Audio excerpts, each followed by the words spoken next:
It is the first day of Indian Market, and thousands of people are on the plaza in downtown Santa Fe.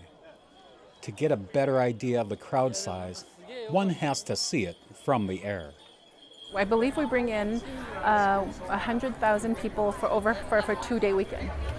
So if you want to see everything that's out there, come early. I recommend that they come to sneak previews. You can see all the artists that submitted artworks for Best of Show, get a better idea of what's out there.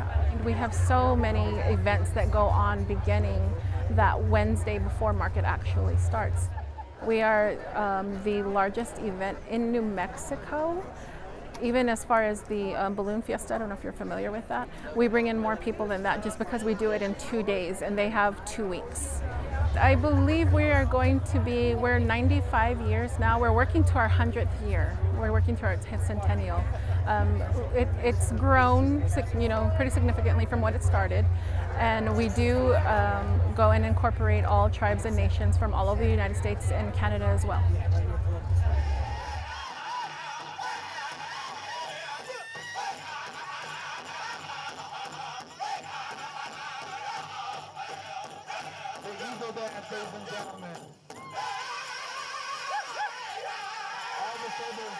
This is my 6th market, and this year I placed 2nd place in contemporary basketry in Division B, non-Southwest baskets, for my piece Spirit Road. And it is just barely 12:30, and I've sold out of my work for market.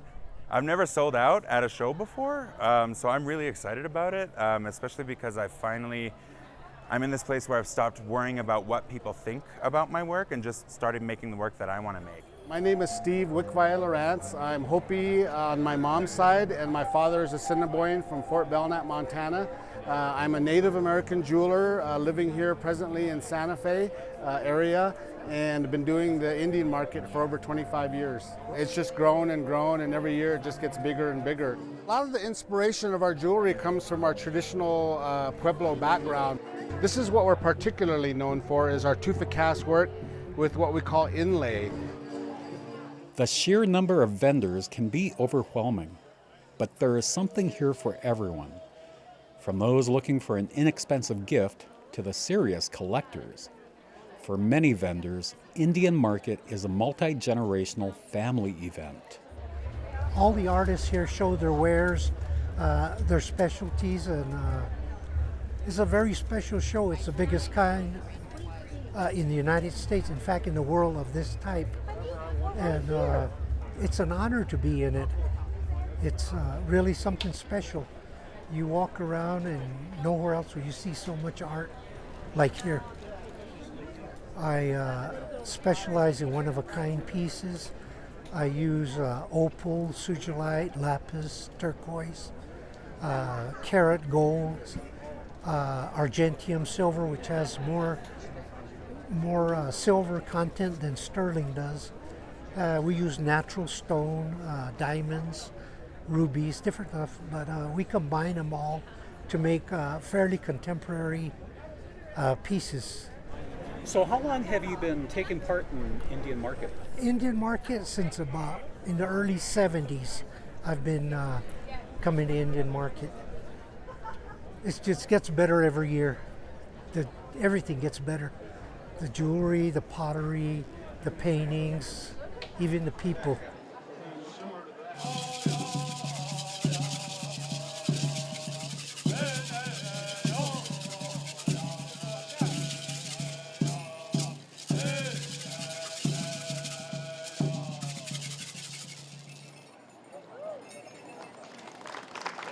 So how long have you been having a booth at Indian Market? Oh, I would say since 1978 is when I started.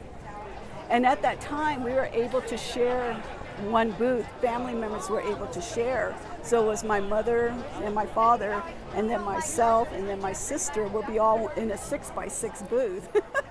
But now we've gotten to a larger booth, which is a lot better. I've been doing pottery since like 1978. So I've been doing this through the years.